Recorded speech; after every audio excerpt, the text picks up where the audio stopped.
All right, here we go. I think five version of Ask Euge.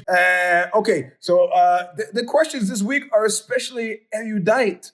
The mea culpa appears to have been replaced more frequently with deflection, gaslighting, and straw man arguments. This lack of apologizing in polite society precedes the presidential maniac. So who killed the art of contrition?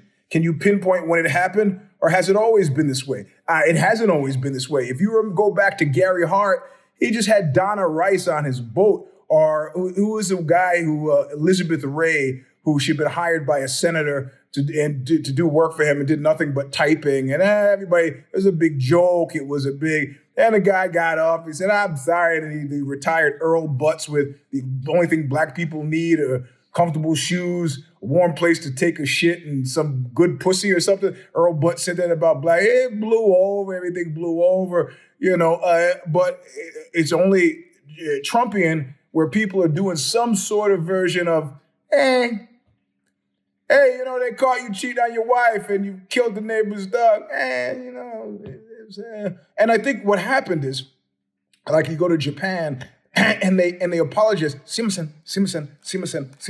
They apologize almost reflexively, which means that apologies start to feel like nothing. It's like They don't start to feel real. When I was working for a convicted felon, Carlos Watson, he made me write a letter of apology to everybody because I was late from some bullshit, absolute bullshit. I had to do it to keep my fucking job. And so I sat down and wrote a letter because he told me to, and he goes, you better make it heartfelt. How the fuck does that work? You better make it heartfelt. But you know what? I understand in that worldview, through those set of lenses, with those eyes, that's what he saw that needed to happen. And I was glad to make it happen because I was just as sad to be there as they were to have been. And I'm sure half the people who got the letter like, what the fuck is Eugene talking about? But, if I'm honest to God, guilty of something, I'm a so you got me guy. I'm sorry I slept with your wife. I'm sorry I what are the crimes I'm likely to have committed that I should be sorry for?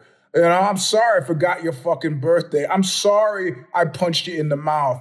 There are lots of things where you could justifiably be sorry for without diminishing yourself as a fucking person, which is, I think, the idea is that once you give an inch, they'll take a yard, and therefore you can't be contrite at all. Maybe contrition is better suited for a private personal enterprise versus a public one. I don't know, but I'm glad to do it honestly. And I think when you don't do it, or do it dishonestly, it cheapens the entire enterprise. And you can say nothing about the 2020s in the globally, except for that this is the age of, I can't give an inch. I can't give an inch. I can't even allow that maybe I was a little bit wrong because I'm a fucking asshole and this is the age of the asshole. So there you go. That's not really an answer. It's not always been this way.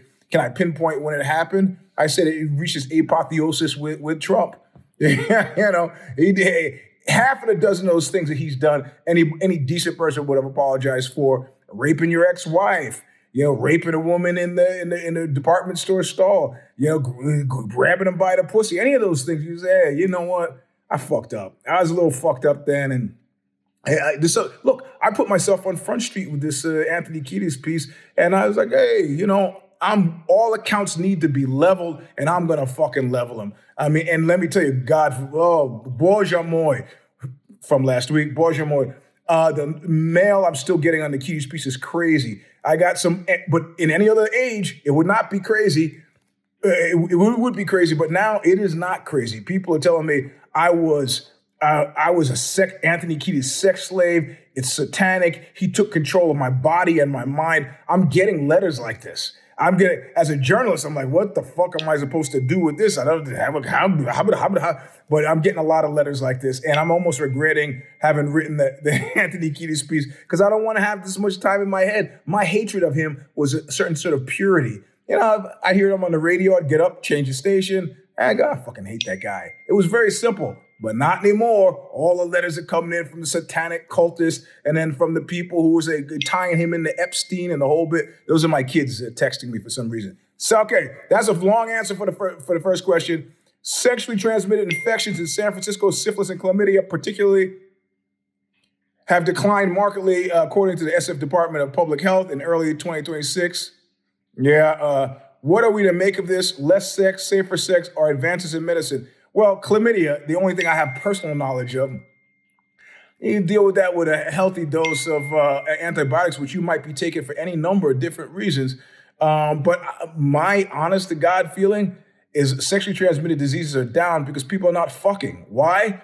It's very hard to fuck when you're tense as fuck about everything. Everything. Rent, insurance, taxes, your job prospects. You want to go have a sexy good time when you're thinking about living in a fucking cardboard box? Go ahead, try it. Try it. My kids, I hope there's a sack of fire here. My libido is directly tied into my bank account. Low bank account, low libido. High bank account, high libido. In San Francisco, there's a reason why. They came out with a list today, a statistical list of one of the most expensive places to live in America for housing, where you have to, so if you live in San Francisco, 41% of your salary goes to paying for fucking housing. 41%. I'm surprised people are, oh yeah, San Francisco, during the good old days, but pre-AIDS, I imagine it was a great old time to be there. Now, Jesus Christ, you can't do it. You can't do it. You can't do it. You can't. So I'm glad there's some of yous out there who can fuck when you're tense about money. I used to work with a guy. He used to like to get in those rage fucks with his girlfriend. They would have these big arguments, which I think were manufactured, and they would have this great sex. If I'm upset with you, nah, it's not happening. I had some girlfriend, we had an argument at Decadance on Stanford campus. And she's, let's just go back to your trailer. When I lived in a trailer. And fuck. I was like, I felt like, who is that lady? And if you see the movie The Servant, and he tries to come on to his girlfriend after she's caught him messing around with some other woman. And she's figured it out. And he's like, could you come back inside? And she goes, that's what I did. Let's go. Just go. Fuck. You told me something really upsetting, and I'm upset and pissed off with you. Nah, no sexy time today. All right. Okay. The new Michael Jackson biopic. They said criminal allegations removed from the film, costly reshoots. Are authorized biographies inherently flawed? Of course. Bullshit.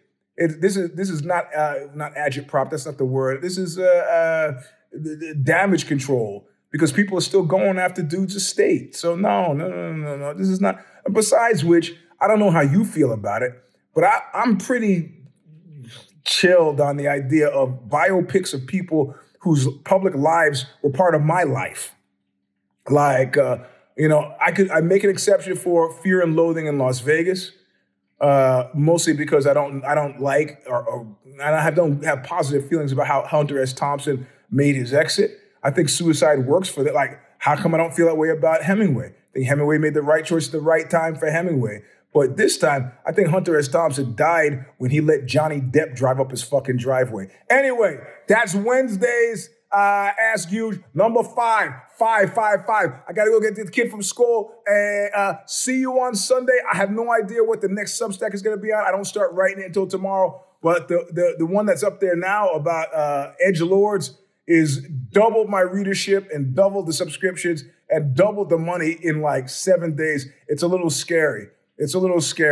I actually prefer it to be smaller, but whatever. I mean, if they're attracted to this, I could do with less email about satanic cabals. Anyway, thanks for listening. We'll see you Sunday. Woo!